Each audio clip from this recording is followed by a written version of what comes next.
लोग। अकेले भरत नहीं आए, तीनों माते अयोध्या प्रवास से आए। राम जी ने कहा भरत जी आओ, तीनों माताएं आए गुरुदेव। अब राम जी आए, कुल भीलों को बुलाए, जल्दी से लकड़ियां काट के पुल बनाए। गोस्वामी जी ने कहा कुछ तो पुल से पार हुए, कुछ लोग थल तकिता की कच्छ उतरे लोग। आज जो है गुरुदेव वशिष्ठ सबसे पहले निषाद को छपता है, सिंगवेरपुर से चित्रकूट तक परछाई बचा रहे। लेकिन चित्रकूट में बुला के गुरु जी छपकाए निषाद आज तुम न होते तो हम लोग राम जी का दर्शन न पाते। तब गोस्वामी जी गंगा पीटा, दुनिया के लोग देखो कहा क्या, कहा यही सब नीच और निपट को नाही, आज बड़ वशिष्ठ सम और नहीं जग माही, लेकिन राम कीन और आपन जबही ते भयो भुवन और भूषण तबही ते। आज राम जी पिता की मृत्यु सुने बहुत दुखी हुए, जोर जोर से विलाप करने लगे। उसी समय पर श्राद्ध करे के नहाने चले। कहा श्राद्ध करे के नहाने चले, पीतु स्नेह सने गुरु आय सुमानी। अरे लाखन लोग रहे नदी तीर, निषाद की रात नागर ज्ञानी। कहा राम तिरांजलि देने लगे और भर गए जुड़ी सुमान के पानी। का व्रत निरंबते ही दिन प्रभु कीन्हा, मुनि कहे जल काहू न दीन्हा। राम जी उस दिन व्रत किया।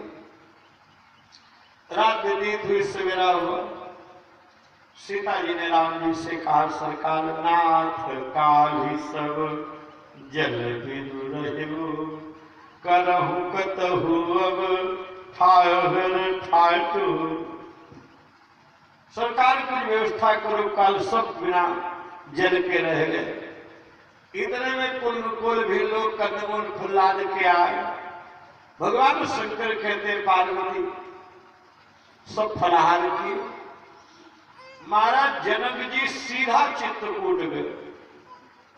महाराज दशरथ की मृत्यु सुने जनक जी अयोध्या नहीं आए, राम जी का वनगमन सुने अयोध्या नहीं आए। जब सुना भरत जी आए और चित्रकूट गए तो सीधा चित्रकूट गए। गोस्वामी जी लिखा दुधरी साध चले तत्काला, अम्मग विश्राम न कीन महिपाला। दुधरी कहते हैं पत्रा में चौघरिया बनी हो, जैसे अपने यहाँ हिंदू धर्म में साइड से यात्रा करनी चाहिए। सन्मुख चंद्रमा हो, दाहिने चंद्रमा हो तो यात्रा करनी चाहिए, बाएं और पीछे हो तो नहीं, दिशा सुलाद देख करके। लेकिन मान लीजिए साइड नहीं बन रही, जाना जरूरी है, तो पत्रा में पीछे दिन की चौघरिया और रात की चौघरिया बनी रहती है, 2-2 घंटे की होती है।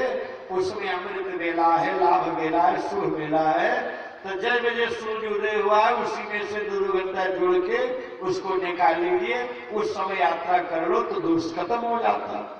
तो मानो महाराज जनक जी को साइड नहीं मिलती रही होगी, इसलिए गोस्वामी का दुधरी साधी चले तत्काला, अमग विश्राम न कीन मही पाला। आज अम्बा कौशल्या कहती सुमित्रा तीनों माताएं कुटिया में बैठी, सीता जी भी। इतने में अम्बा सुनैना की दासी आई, कुटिया के बाहर खड़ी हुई। अम्बा कौशल्या जी से कहा महारानी जी, हमारी मिथिला की महारानी पधारी, आदेश हो तो कुटिया में पधारे, अपनी बिटिया से मिलना चाहती। आदेश तो अम्बा कौशल्या जी ने दे दिया, लेकिन संकोच के मारे तीनों माताएं नीचे को सर किए हैं। कौन सा मुख दिखाऊंगी कि हम तुम्हारी बेटी को क्या सुख दिया। इतने में सुनैना जी बोल पड़ी, सुनो। आज सुनैना जी ने कहा महारानी जी घबराओ नहीं, विधि कर तब पर कचुन बसाए। ब्रह्मा के लिखने पर किसी का कुछ चलता नहीं। ये जो सब हो रहा है हमारे गुरुदेव याज्ञवल्क्य हमको पहले बताए थे। जग मालिक कही प्रथम ही राखा, मुधा न होय देवी मुनि भाखा। या कि लोग हमको पहले बताए थे राम जी का वनवास हो, तो संतों की बात कहाँ झूठी होती है।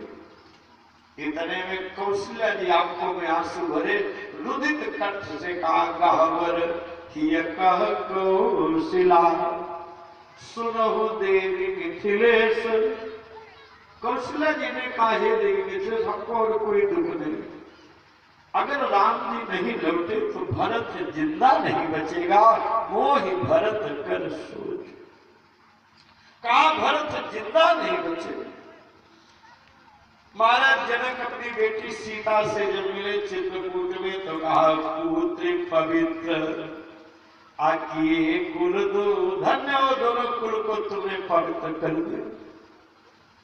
देखो लड़का भगवान का भक्त हो तो एक कुल की 21 पीढ़ी तालता, और अगर कहीं लड़कियों में राम जी की भक्ति आ जाए तो 2 कुल की 21 गवाए। अयोध्या के संत कहते कि राम जपत बिटिया भले, बिना राम नहीं पूत, और शिवरी तो वैकुंठ गए, अधुंधकारी भय भूत।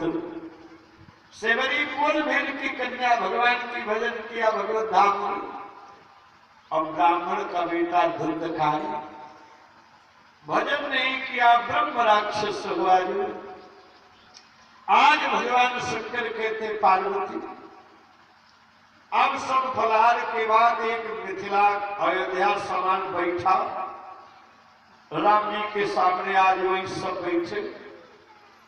अब ये हो कि भाई कौन कहा, तो आज सबसे पहले गुरुदेव वशिष्ठ सोचे भरत की परीक्षा ले। गुरुदेव वशिष्ठ कहा, अगर भरत जी बन चले जाए तो राम जी लौट जाए। गुरु जी ने सोचा क्या भरत चित्रकूट वनस्थली में रह सकते 14 साल।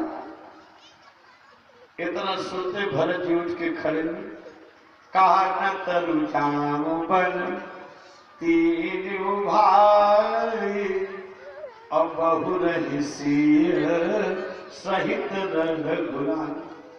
तीनों भाई जाने को तैयार हुए। 1-2 दिन नहीं, कानन करब जन्म भरी बासो। पूरे जीवन जंगल में रह लूंगा, फिर अयोध्या लौट के नहीं आऊंगा, राम जी की सोजी लौटूंगा।